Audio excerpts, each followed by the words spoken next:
Let's talk to Penny Mordaunt, former Defence Secretary, of course, MP in Portsmouth as well until the election in July. Penny Mordaunt, thanks so much for joining us this morning. President Trump's words this week about President Zelenskyy and about Ukraine starting the war, did they disturb you? Look, I think that this is great sport for you, Lewis. You've had a succession of people on this morning and you've been trying to get them to trash talk the President of the United States, but that isn't going to help. Spending 3% on defence will help this situation. And I would urge everyone to do that. If you want some comfort, listen to what Republican senators have been saying. They've been clearly stating the facts. I personally don't believe President Trump believes what he has been saying. And so the question for me is, why is he saying it? And I think it is because he is wanting to undermine the alliance between Russia and China. He will have clear asks of Russia, and that is his focus very clearly. So I think we have to look at what's happened over the last week or so in that context. And I have to say, Lewis, this is such a serious moment for Europe. If this doesn't go the right way in the next few weeks and months, it will be disastrous. And I think, will be facing a conflict in future years. So we have got to step up as Europeans to fund defence properly. And we have got to, through that, demonstrate and give the United States reasons to come and still be round the table with us. I appreciate of course, you're right in one sense. It's my job to try and get a sense from politicians about what they think. But I'm not doing it just for sport. I think it matters. I know. I'm being disingenuous. I know you are. I just think that we need to really kind of break out of some of this narrative because there are really serious issues at stake here. I understand. And that is what I wanted to say, which is that the reason I've been asking that question is not just about that, but it's because, of course, it matters what the President of the United States thinks in terms of how he approaches these negotiations, doesn't it? And I appreciate you're saying that you don't believe he actually thinks what he's saying. But Maggie Haberman, you'll know, very respected New York Times reporter, has been on the Trump beat for years, if not decades, said this week that if anyone's surprised by what Trump has said this week on Ukraine, they just haven't been listening, because the truth is he's been saying it for months, if not years. So I just wonder why you're so convinced that he doesn't believe what he's saying. And if he does believe what he's saying, that's really disturbing, isn't it? And affects what we do next. I think that all the things that have been talked about in the media this week, he and those around him and those that advise him have been saying for months and months and months, right back to the summer. They have been talking about how they want to bring this to an end. They have also been talking about asking Europe to spend 5% on defence, and the understanding is actually if people spent 3%, that would probably satisfy him. These things are not new. No one should have been surprised at what Hegseth said at Munich. Absolutely not. But if Starmer is going to have a successful visit next week, he needs to understand why this is being done. And I would suggest it is because of China. And if he goes there and says they're going to manage 2.5 at some point, I mean, it's going to be a bad meeting. We have just got to wake up. And if we don't, I'm afraid there will be no deterrent for Russia. There will be no credibility for Ukraine's security guarantees. And I think that it will be very, very hard to hold together the transatlantic partnership. So let's just keep our eyes on the ball and what matters here.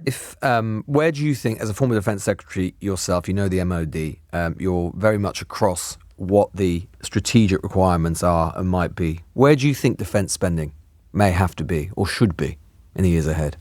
Well, this will be, I think, helpful to your listeners, because prior to all of this really coming to a head, the 2.5% would have tracked the baseline, the minimum amount for the core defence budget. When we go to war or we do operations, that comes out of a separate Treasury pot. So what we're talking about here is the core defence budget. NATO itself has been talking about taking that to 3% by 2035, but I think that now needs to be brought forward. So I think we should be talking about 3%. I think if Starmer goes to Washington and is talking still about 2.5, that will go down very badly. And NATO's target for that was 2035, but I think you'll start to see the need potentially for that to be brought forward. This is a big jump in defence spending, and it requires our government to make some really tough choices. But I'm telling you that if we don't do this, we are going to be paying an even heavier price in years to come. There has been some talk, not least from President Zelenskyy himself, a call for a European army or a European-wide defence strategy. Do you think that that is possible, credible or desirable? So look, what's important here, but there already are those kinds of structures. There was the EU battle group, for example, which I found myself chairing one year. The problem with those existing structures is that unlike NATO, where the rules of engagement are set, if you attack a NATO member, we're all coming out the door after you. No such structures exist in those forums. So we were actually doing an exercise with the EU battle group, and I went round the table to ask if nations were ready to deploy, and one nation needed 2 votes in their parliament to deploy, one needed a UN resolution, another needed an EU resolution, the next guy around the table needed all of the above and something else. So that's no good if you want to deter someone like Russia continuing its aggression. Whatever structures are set up, and it is going to have to be Europe that does the bulk of this, but whatever structures you set up, the rules of engagement have to be clear, and Russia needs to understand what those are. So if it continues its aggression against a non-NATO state that we wish to protect, Ukraine being one example, then he will be very clear about what those consequences will be. And that can only happen if it is backed up by hard power, and we need to spend more on defence to do that. Kemi Badenoch has suggested that we should spend our foreign aid budget, what's left of it, that is, on defence. As a former International Development Secretary yourself, do you think that's a good idea? Well, look, a large chunk of what we're still spending on ODA, as it's called, overseas... Pleasant acronym. I know, is actually on national security. So actually, I controlled a couple of these budgets when I was at the Cabinet Office. I shut down all the stuff, the Prosperity Fund, that wasn't contributing to national security, and I put it all into that. So actually, quite a large chunk of the aid budget is going on those things. So I don't think that is going to be the whole solution to this issue. It would be an easy one for politicians, a tidy one for them to make, but I think it is going to require a much more fundamental look at what we do across the piece. The kind of exercise that you can see going in the United States, the line by line going through budgets, that really needs to be done. There's room there. Andrew Neil's written a good piece looking at what could come out of sort of the net zero pot.